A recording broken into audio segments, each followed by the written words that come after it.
दशगात्र विधान। गरुड़ उवाच। गरुड़ जी बोले, हे केशव, आप दशगात्र विधि के संबंध में बताए, इसके करने से कौन सा पुण्य प्राप्त होता है और पुत्र के अभाव में इसको किसे करना चाहिए। श्री भगवान उवाच। श्री भगवान बोले, हे तार्क्ष्य, अब मैं दशगात्र विधि को तुमसे कहता हूँ, जिसको धारण करने से सत्पुत्र पितृ ऋण से मुक्त हो जाता है। पुत्र पिता के मरने पर शोक का परित्याग करके धैर्य धारण कर सात्विक भाव से समन्वित होकर पिता का पिंडदान आदि कर्म करें। उसे अश्रुपात नहीं करना चाहिए, क्योंकि बांधवों के द्वारा किए गए अश्रुपात और श्लेष्मपात को विवश होकर पितारूपी प्रेत पान करता है, इसलिए इस समय निरर्थक शोक करके रोना नहीं चाहिए। यदि मनुष्य हजारों वर्ष रात दिन शोक करता रहे तो भी प्राणी कहीं भी दिखाई नहीं पड़ सकता। जिसकी उत्पत्ति हुई है उसकी मृत्यु सुनिश्चित है, और जिसकी मृत्यु हुई है उसका जन्म भी निश्चित है। इसलिए बुद्धिमान को इस अवश्यंभावी जन्म मृत्यु के विषय में शोक नहीं करना चाहिए। कोई दैवी अथवा मानवीय उपाय नहीं है जिसके द्वारा मृत्यु को प्राप्त हुआ व्यक्ति पुनः यहाँ वापस आ सके। अवश्यंभावी भावों का प्रतिकार यदि संभव होता तो नल, राम और युधिष्ठिर महाराज आदि दुख न प्राप्त करते। इस जगत में सदा के लिए किसी का किसी भी व्यक्ति के साथ रहना संभव नहीं है। जब अपने शरीर के साथ भी जीवात्मा का सार्वकालिक संबंध संभव नहीं है तो फिर अन्य जनों के आत्यंतिक सहवास की तो बात ही क्या। जिस प्रकार कोई पथिक छाया का आश्रय लेकर विश्राम करता है और विश्राम करके पुनः चला जाता है, उसी प्रकार प्राणी का संसार में परस्पर मिलन होता है। पुनः प्रारब्ध कर्मों को भोग कर वह अपने गंतव्य को चला जाता है। प्रातः काल जो भोज्य पदार्थ बनाया जाता है वह सायंकाल नष्ट हो जाता है। नष्ट होने वाले अन्न के रस से पुष्ट होने वाले शरीर की नित्यता की कथा ही क्या। पितृमृण से होने वाले दुख के लिए यह पूर्वोक्त विचार औषध स्वरूप है। अतः इसका सम्यक चिंतन करके अज्ञान से होने वाले शोक का परित्याग कर पुत्र को अपने पिता की क्रिया करनी चाहिए। पुत्र के अभाव में पत्नी को और पत्नी के अभाव में सहोदर भाई को तथा सहोदर भाई के अभाव में ब्राह्मण की क्रिया उसके शिष्य को अथवा किसी सपिंडी व्यक्ति को करनी चाहिए। हे गरुड़, पुत्रहीन व्यक्ति के मरने पर उसके बड़े अथवा छोटे भाई के पुत्रों या पौत्रों के द्वारा दशगात्र आदि कार्य कराने चाहिए।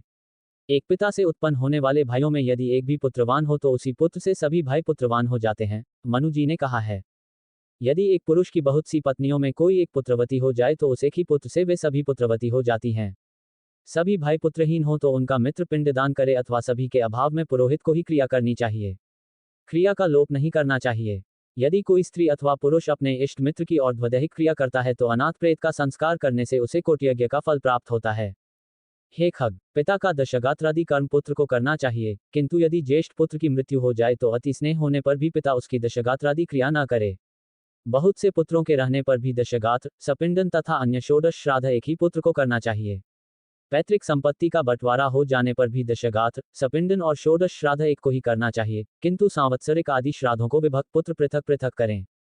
इसलिए ज्येष्ठ पुत्र को एक समय भोजन, भूमि पर शयन तथा ब्रह्मचर्य धारण करके पवित्र होकर भक्ति भाव से दशगात्र और श्राद्ध विधान करने चाहिए। पृथ्वी की 7 बार परिक्रमा करने से जो फल प्राप्त होता है वही फल माता पिता की क्रिया करके पुत्र प्राप्त करता है। दशगात्र से लेकर वार्षिक श्राद्ध पर्यंत पिता की श्राद्ध क्रिया करने वाला पुत्र गया श्राद्ध का फल प्राप्त करता है। कूप, तालाब, बगीचा, तीर्थ अथवा देवालय के प्रांगण में जाकर मध्यमयाम मध्याह्न काल में बिना मंत्र के स्नान करना चाहिए। पवित्र होकर वृक्ष के मूल में दक्षिणाभिमुख होकर वेदी बनाकर उसे गोबर से लीपे। उस वेदी में पत्ते पर कुश से बने हुए दर्भ में ब्राह्मण को स्थापित करके पाद्यादि से उसका पूजन करें और अतसी पुष्प संकाशम अतसी पुष्प संकाशम पीत्वा सस्मुच्चितम ये नमस्यन्ति गोविंद न तेषां विद्यते भयम इत्यादि मंत्रों से उसे प्रणाम करे। इसके पश्चात उसके आगे पिंड प्रदान करने के लिए कुश का आसन रखकर उसके ऊपर नाम गोत्र का उच्चारण करते हुए पके हुए चावल अथवा जौ की पीठी आटा से बने हुए पिंड को प्रदान करना चाहिए। उशीर, खस, चंदन और भृंगराज का पुष्प निवेदित करें।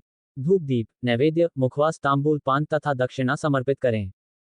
तदनंतर काकान, दूध और जल से परिपूर्ण पात्र तथा वर्धमान वृद्धिक्रम से दी जाने वाली जलांजलि प्रदान करते हुए ये कहे कि अमुक नाम के प्रेत के लिए मेरे द्वारा प्रदत्त ये पिंडादि सामग्री प्राप्त हो। अन्न, वस्त्र, जल, द्रव्य अथवा अन्य जो भी वस्तु प्रेत शब्द का उच्चारण करके मृत प्राणी को दी जाती है, उससे उसे अनंत फल प्राप्त होता है, अक्षय तृप्ति प्राप्त होती है। इसलिए प्रथम दिन से लेकर सपिंडीकरण के पूर्व स्त्री और पुरुष दोनों के लिए प्रेत शब्द का उच्चारण करना चाहिए।